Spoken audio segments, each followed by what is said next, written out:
Bonjour à tous, j'espère que vous allez tous bien, ici Teslaphile. Aujourd'hui on va aborder les 10 erreurs à ne pas commettre lors de l'achat de sa Tesla et plus globalement en fait de son véhicule électrique.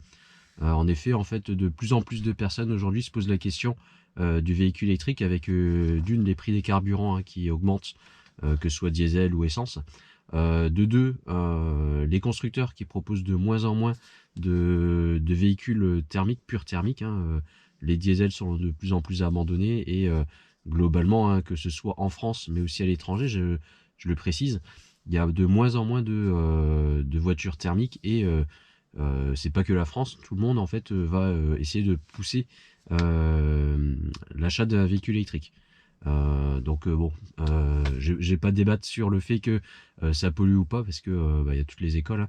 Quoi qu'il en soit, la voiture ne produit pas, n'émet pas de gaz à effet de serre lors de son utilisation, et c'est ce qui est aujourd'hui revendiqué par tous les gouvernements, et ce qui fait que on voit de plus en plus de véhicules électriques. Voilà, donc on va aborder chacun de ces points-là, chacun de ces 10 points-là tout de suite. C'est parti.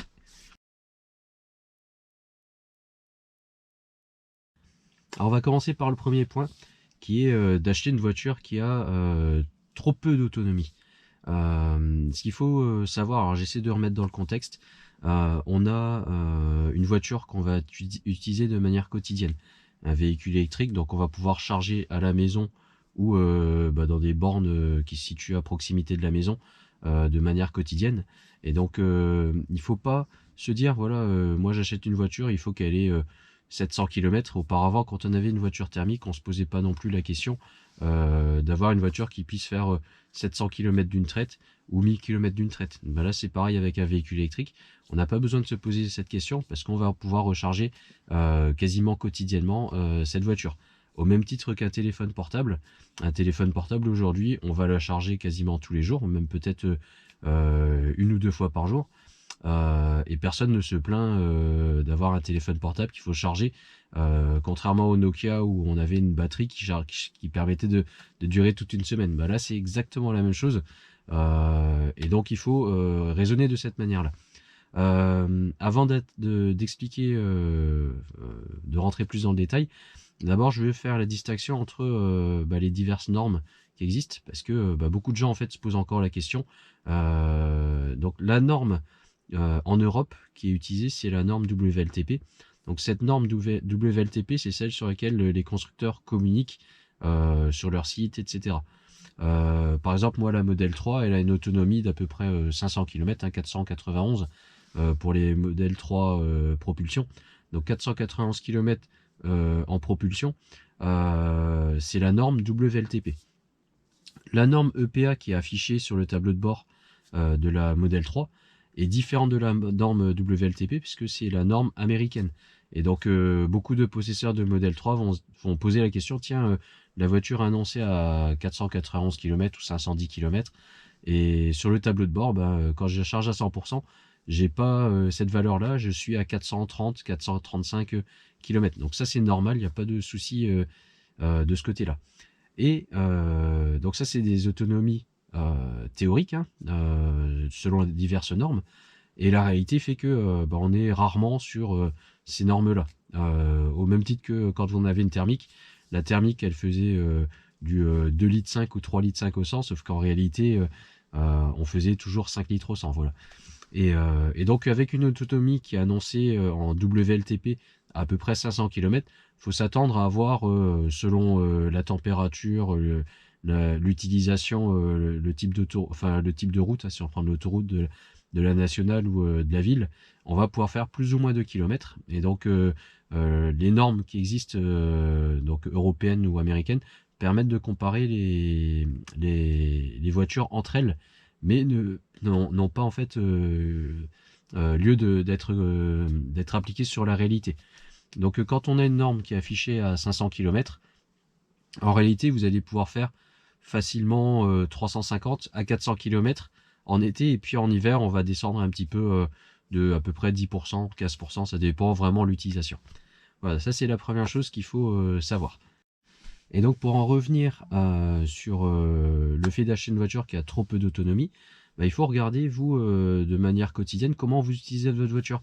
c'est pas les 3 voyages que vous allez faire dans l'année parce que vous allez partir en vacances dans le sud qui vont décider de l'autonomie dont vous avez besoin. Donc une autonomie, enfin une voiture électrique, vous allez l'utiliser, je sais pas moi, tous les jours pour faire le trajet domicile-travail. Et la moyenne en France, est à peu près 40 km. Donc un aller-retour 40 km, c'est déjà pas mal. On peut habiter un peu plus loin de son lieu de travail et faire, je sais pas moi, 150 km tous les jours. Une voiture électrique récente n'a plus de problème aujourd'hui pour faire ce type de trajet. On va partir en week-end. Là, enfin, moi, je suis à Lille et je vais aller à la mer, par exemple. La mer se trouve à 150 km. Moi, je peux faire le trajet aller-retour dans la journée sans problème en ayant une batterie qui est chargée à 100% le matin. Voilà, donc c'est vraiment ça qu'il faut prendre en compte. Si vous partez par exemple sur un modèle électrique avec une plus petite autonomie, donc une autonomie qui est annoncée, je sais pas moi, à 350 km WLTP, bah, dites-vous que vous allez pouvoir faire maximum à peu près 200 km. Donc ne prenez pas de risque à ce moment-là à aller en vous disant voilà, je vais faire régulièrement des trajets à la mer, etc. Et ne vous étonnez pas du coup de devoir faire une charge et de devoir attendre pour que la voiture charge. Voilà, donc ça c'est vraiment la première chose à regarder quand vous achetez une voiture, de regarder l'autonomie qu'il vous faut. Voilà. À l'inverse, si vous prenez trop d'autonomie, vous allez devoir payer également trop parce que vous allez avoir une voiture. Supposons que moi aujourd'hui je prenne une modèle S avec plus de 600 km d'autonomie. Au final, ces 600 km d'autonomie, c'est du poids que je vais devoir traîner tous les jours, finalement, pour même pas vraiment m'en servir, parce que les 100 km que j'aurai en plus d'autonomie, je m'en servirai peut-être une fois par an ou 2 fois par an quand je partirai en vacances. Voilà, donc achetez l'autonomie qui vous convient le mieux et ne vous dites pas tiens je vais prendre le plus d'autonomie possible parce que j'en ai vraiment besoin.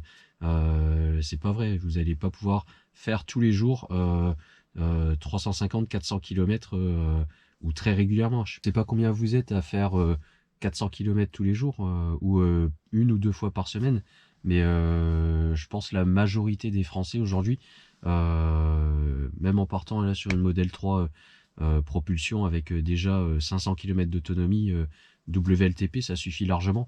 Même 400 km WLTP, ce qu'on voit avec toutes les Renault Zoé et les Mégane électriques qui viennent de sortir, etc.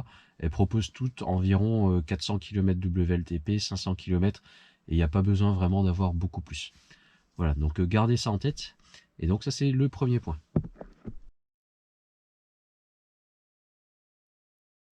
Donc, concernant le deuxième point, ça concerne la puissance de recharge. Pourquoi est-ce que je parle de puissance de recharge? Ça va en parallèle avec l'autonomie. Donc l'autonomie permet de rouler une grande distance sans avoir à recharger. Et la puissance de recharge va permettre en fait de charger sur des bornes en fait à haute puissance qui permettent donc de recharger la voiture rapidement. Donc c'est un point à regarder parce que si vous avez par exemple une seule voiture électrique, ce qui est mon cas, elle doit pouvoir recharger rapidement parce que quand vous allez partir en vacances, vous voulez pas attendre 2 heures, 3 heures pour que la voiture soit à 100% pour pouvoir repartir derrière. On veut repartir après 20 minutes, le temps de faire une petite pause 20-30 minutes et puis ensuite reprendre la route. Et dans ce cas-là, si vous êtes dans mon cas, vous allez pouvoir chercher plutôt des voitures qui ont une puissance de recharge dans les 150 kW. Je pense que c'est un minimum dans les 100-150. En dessous de 100 kW, vous allez devoir charger plus longtemps. Et donc la voiture va mettre plus de temps forcément pour charger. Donc si vous comptez partir avec cette voiture qui charge tout doucement dans le sud de la France, vous allez devoir vous arrêter, vous allez devoir attendre 4-5 heures parce que la voiture charge que en 11 kW par exemple. À ce moment-là, c'est vraiment pas ce type de voiture que vous allez devoir prendre pour partir dans le sud de la France. Ok, donc ça c'est le deuxième point très important. Et également, si vous avez par exemple deux voitures dans un ménage, vous allez pouvoir récupérer donc une voiture, et ça c'est la Mégane qui est très intéressante à ce sujet-là. Vous allez pouvoir avoir une voiture qui charge très vite et ça sera la voiture principale du domicile Et donc c'est cette voiture qui partira dans le sud, etc. Avec des charges rapides. Et puis l'autre voiture, elle peut charger à 7 kW, c'est pas grave parce que elle va faire que des trajets quotidiens pour aller travailler, etc. Et elle va charger à la maison. Donc on n'a pas besoin d'avoir une grosse puissance de charge pour cette deuxième voiture. Voilà, donc ça c'est le deuxième point à garder en tête. Et bon, la majorité aujourd'hui propose quand même des charges assez rapides, mais vous n'avez pas besoin d'avoir systématiquement, si vous avez une Mégane, bah, vous n'avez pas besoin de prendre une Mégane qui charge hyper vite parce que vous avez déjà une autre électrique qui charge vite. Voilà.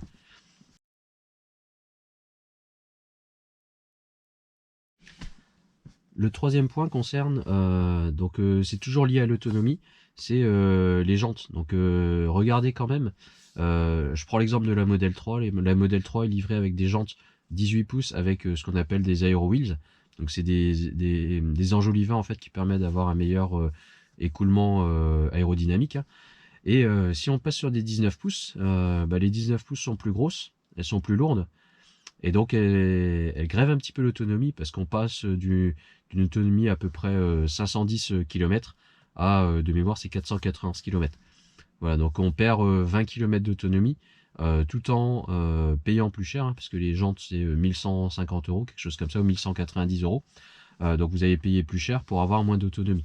Donc moi je comprends parfaitement les personnes, hein, qui veulent avoir une voiture avec des jantes 19 pouces, c'est plus sympa, etc. Les goûts et les couleurs, ça se discute pas. Mais par contre, gardez en tête quand même que ça peut avoir un impact sur l'autonomie. Et ça s'applique sur tous les véhicules, hein, y compris thermiques. Plus on va avoir des jantes grosses et lourdes, et plus ça va être énergivore pour pouvoir déplacer le véhicule. Et quatrième point, ça concerne la méthode de recharge. Quand vous allez acheter votre véhicule électrique, regardez déjà, posez-vous la question comment la voiture va être rechargée. Est-ce que vous allez recharger à la maison? Est-ce que vous allez recharger au travail? Si c'est possible de le faire au travail, parce que moi je savais pas en fait, mais en faisant mes recherches, etc., j'ai découvert qu'au travail on avait la possibilité de charger gratuitement. Et donc tout ça fait que vous allez pouvoir vous organiser et ne pas avoir de surprise quand vous allez recevoir votre véhicule électrique. Il faut également regarder votre utilisation. Si vous voulez recharger rapidement parce que vous avez tous les jours besoin de faire je sais pas moi, une recharge de 300 km, dans ce cas-là, va falloir un chargeur plus rapide.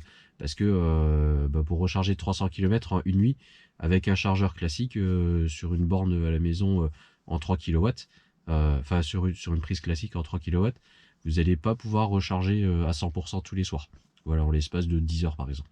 Donc regardez bien ce qui est le plus adapté à vous. C'est pas indispensable, hein. Si tous les jours vous avez à faire 50 km, ça suffit largement. Voilà, mais si c'est pas le cas, faut vérifier.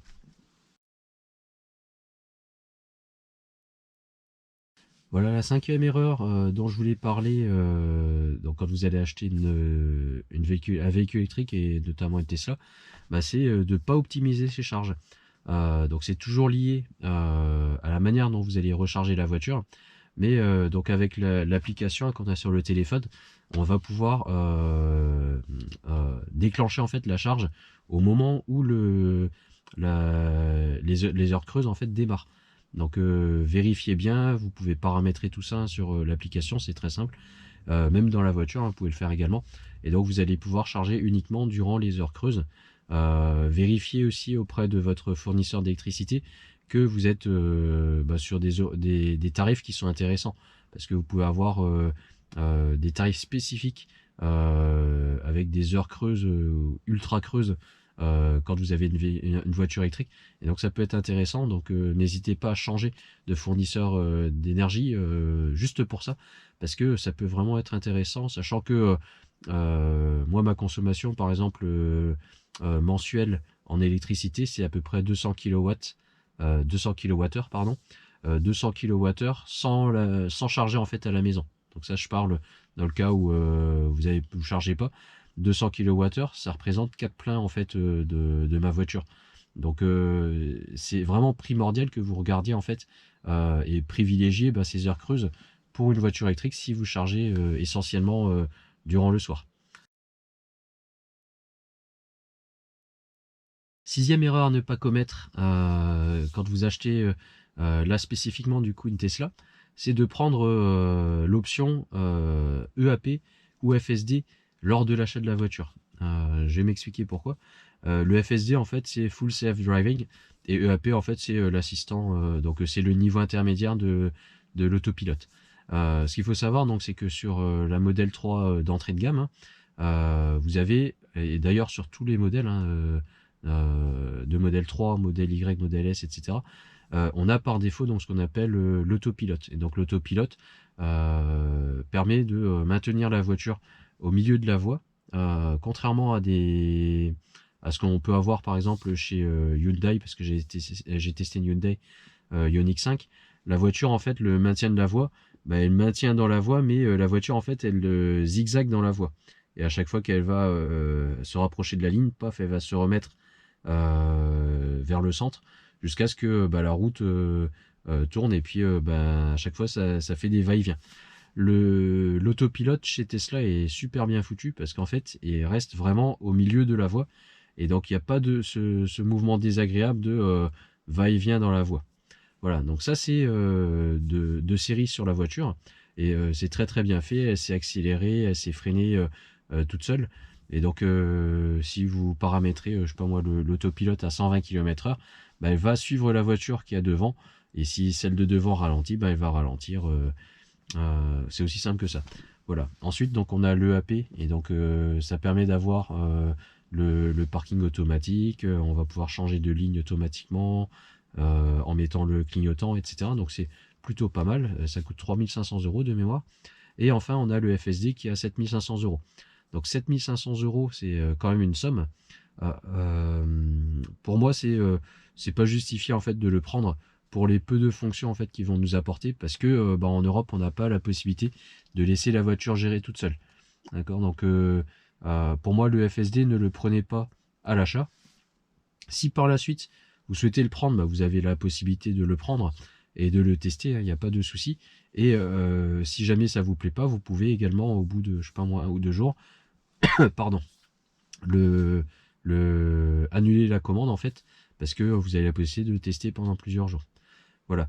Ce qu'il faut savoir, c'est qu'aux États-Unis, eux, ils ont même la possibilité de faire une location mensuelle. Donc, je crois que c'est 200 $ par mois. Et par exemple, le jour où vous partez en vacances, pendant un mois, ben, vous allez pouvoir profiter du FSD pendant un mois pour 200 $. Donc, pour moi, c'est quelque chose qu'il ne faut pas forcément acheter, parce que la voiture, une fois que vous l'avez équipée du FSD, elle va rester dans la voiture. C'est-à-dire que si vous la revendez, bah, le FSD va partir avec la voiture. Vous n'allez pas pouvoir le garder si vous reprenez une Tesla par exemple. Et ça peut être problématique également, parce que bah, finalement, les 7500 € que vous aurez dépensé dans le FSD, vous n'allez pas pouvoir vraiment en tirer beaucoup lors de la revente, parce que la voiture va être assez chère, et puis le vendeur va forcément essayer de négocier le tarif. Il va pas le payer 7500 € quoi. Donc il va le négocier certainement, et vous allez pouvoir en tirer peut-être 2000 ou 3000 € plus cher qu'une voiture qui ne serait pas équipée.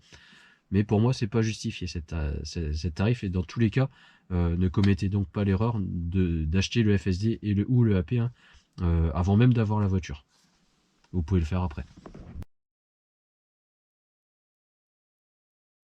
Le septième point concerne l'assurance, et donc ne pas faire de devis comparatif avec tous les acteurs qu'on a sur le marché avant d'acheter sa Tesla ou son véhicule électrique.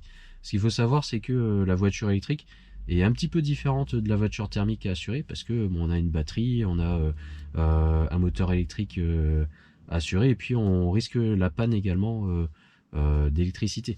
Donc tout ça en fait fait que bah, certains assureurs sont spécialistes et proposent en fait un très bon package pour les voitures électriques, et d'autres en fait, je m'en suis rendu compte quand j'ai fait mes divers devis, n'avaient pas forcément quelque chose d'adapté en fait aux voitures électriques. Si on se focalise par exemple sur les Tesla, bah, même une grande partie des assurants en fait lors du dépannage en fait vous ramènent pas la voiture dans un centre agréé par Tesla pour la réparation. Donc qu'est-ce que ça veut dire? Ça veut dire que la voiture, si vous tombez en panne, elle va être ramenée à un garage, et ce garage va vous dire, bah écoutez, moi je sais pas la réparer, et à vos frais, vous allez devoir la déplacer jusqu'à un garage Tesla pour pouvoir faire les travaux dessus. Et d'autres assureurs permettent de rapatrier la voiture dans les centres agréés Tesla directement, et du coup vous allez pouvoir économiser et vous éviter en fait d'avoir des frais supplémentaires de transfert de votre Tesla. Voilà, donc ça c'est vraiment une chose à savoir. Faites vos comparatifs, ça peut aller du simple au double ou au triple d'un assureur à l'autre. Donc regardez bien avant d'acheter la voiture, et pas après avoir passé commande et découvrir qu'en fait on va payer une fortune pour l'assurance.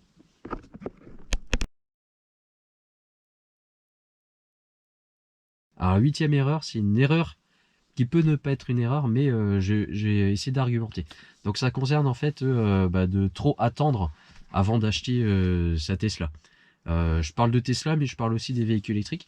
Donc le premier point, c'est que là on a le bonus gouvernemental. Donc le gouvernement nous permet d'avoir 6 000 euros de bonus pour l'achat d'un véhicule électrique de moins de 45 000 euros. Entre 45 000 et 60 000 euros, on a 2 000 euros à ce jour.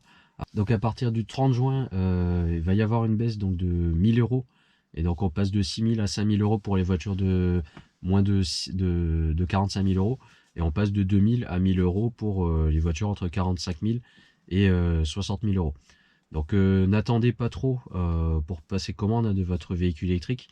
Là pour les Tesla Model 3, si vous voulez commander et bénéficier de cette offre, faites en sorte que vous puissiez la recevoir avant fin septembre en fait. Après fin septembre, on va basculer en fait automatiquement sur les 5 000 euros, donc vous n'allez pas pouvoir bénéficier des 6 000 euros. Donc ça c'est la première raison pour laquelle il ne faut pas trop attendre de commander son véhicule électrique. Deuxième raison, et là je parle plus pour les Tesla, c'est que la majeure partie du temps, on subit des augmentations de tarifs. Et là, on le voit en fait depuis ces dernières semaines, hein. La Model 3 a augmenté plusieurs fois ses tarifs. Dans l'histoire de Tesla, c'est arrivé en fait une fois que les tarifs baissent. Et c'est arrivé il y a à peu près un peu plus d'un an, 1 an et demi à peu près. Et c'est arrivé une seule fois. Donc ne comptons pas sur des baisses de tarifs de Tesla pour passer une commande. Je suis entre le cul entre deux chaises, parce que si demain Tesla baisse ses prix, on va me dire ah bah non, t'as dit n'importe quoi. Dans tous les cas, vu les délais de livraison actuels, donc on a les délais, si on commande aujourd'hui, on n'est pas livré avant 2023. Les carnets de commandes chez Tesla sont pleins. Il n'y a aucune raison en fait qu'ils baissent les prix aujourd'hui. Donc si vous voulez commander une Tesla, soit vous prenez une modèle d'occasion pour l'avoir tout de suite, soit vous allez devoir attendre. Et donc n'attendez pas trop longtemps, parce que on pourra avoir encore une augmentation de tarifs. Et concernant donc l'achat d'une Tesla, une Model 3 d'occasion par exemple, ça a tout son sens en fait aujourd'hui, vu les délais de livraison. Et puis les nouveaux tarifs en fait qui sont appliqués. Parce qu'aujourd'hui une Model 3 que vous allez devoir la payer dans les 48 000 euros neuve, enfin de mémoire c'est presque 48 000 euros. Si vous partez sur une Model 3 d'occasion, finalement vous n'avez pas l'attente, et puis surtout vous allez pouvoir la payer aussi moins cher. Elles vont avoir entre 6 et 8 mois. Alors bien sûr les personnes qui vont les vendre, eux l'ont touché beaucoup moins cher, mais dans tous les cas ça vous permet de ne pas avoir à attendre, et ça sera dans tous les cas moins cher que ce que vous allez devoir payer chez Tesla. Voilà, donc pour moi ça reste comme une bonne alternative d'acheter une occasion récente, plutôt que d'attendre forcément un an, etc. Parce que vous allez avoir le prix de... si vous en avez pas aujourd'hui de voiture électrique, vous allez avoir le prix de l'essence ou du diesel qui va continuer à augmenter. On ne sait pas trop à quoi s'attendre en fait. Et donc plutôt que d'attendre infiniment en fait, vaut mieux sauter le pas et tout de suite partir sur le modèle électrique, sachant qu'après derrière on peut la revendre, c'est pas forcément un souci. Alors, neuvième erreur à ne pas faire quand on achète une voiture électrique, c'est de ne pas faire de crédit. Ce qu'il faut savoir en fait, quand on achète une voiture thermique, on est sur des taux classiques, on va dire entre 2,5 et 3,5%. Vous allez voir votre banque, vous allez dire voilà, je veux faire un crédit et ils vont donner le taux classique. Quand on achète, quand on fait un crédit pour acheter une voiture électrique, on a des taux chez certaines banques qui sont spécifiques pour l'achat d'une voiture à faible émission.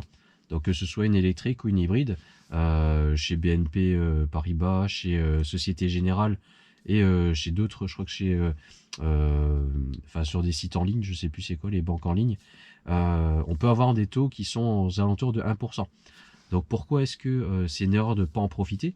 Parce que avoir un taux 1%, en fait, c'est un taux qui est inférieur à l'inflation. Donc aujourd'hui, l'inflation, elle est à 3-4% à peu près. On a nos taux de livret en fait qui augmentent. Et donc au final, vaut mieux garder le taux, enfin l'argent qu'on a sur le livret pour le faire fructifier, parce qu'il est 1% si je me trompe pas. Et donc si vous faites un crédit à 1%, finalement ça vous a rien coûté. Et donc vaut mieux laisser l'argent fructifier soit sur le livret A, soit vous le faites fructifier, vous allez jouer en bourse avec ou vous le gardez en tout cas. Et l'argent en fait que vous allez faire pour le crédit de la voiture sera de toute manière inférieur à l'inflation, sera égal au livret A. Et donc pourquoi ne pas en profiter? Donc gardez bien le en tête parce que sur ce type de crédit en fait on peut faire des crédits jusqu'à 9 ans en fait. Alors faire un crédit sur 9 ans pour acheter une voiture, il y a enfin, moi j'ai pas d'avis forcément, moi j'en ai fait un pour 4 ans. On peut faire un crédit sur 9 ans et donc le fait de pouvoir déclencher ce crédit et l'avoir à 1%, c'est très intéressant parce que ça va vous coûter en fait beaucoup moins cher que de sortir l'argent ou alors de faire une location longue durée. La location longue durée, elle est là si vous n'avez pas l'accord de la banque ou si vous voulez vraiment changer régulièrement votre voiture. Mais là, la modèle 3, moi là ça fait 6 mois que je l'ai, je vais la revendre et je vais pouvoir en reprendre une derrière sans trop de problèmes et donc bénéficier de ce crédit qui est très intéressant aujourd'hui. Et dixième erreur à ne pas commettre, c'est de ne pas comparer ce qui se fait sur le marché. Donc le véhicule électrique aujourd'hui, il y en a de plus en plus, hein, les concurrents à Tesla, hein, bien sûr, et c'est tant mieux.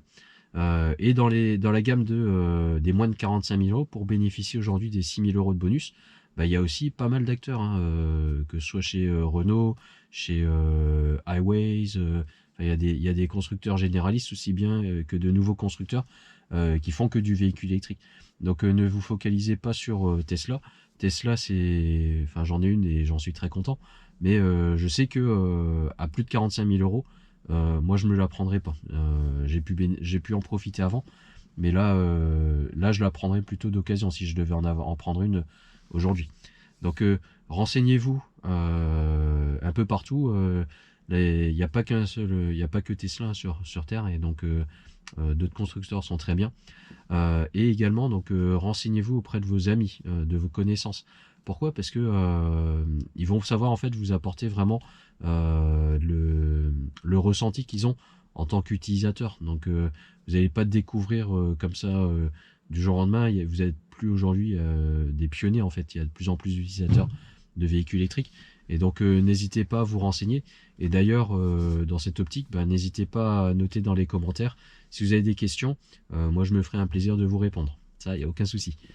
Voilà, on arrive à la fin donc des 10 erreurs à ne pas commettre lors de l'achat de sa Tesla ou de son véhicule électrique.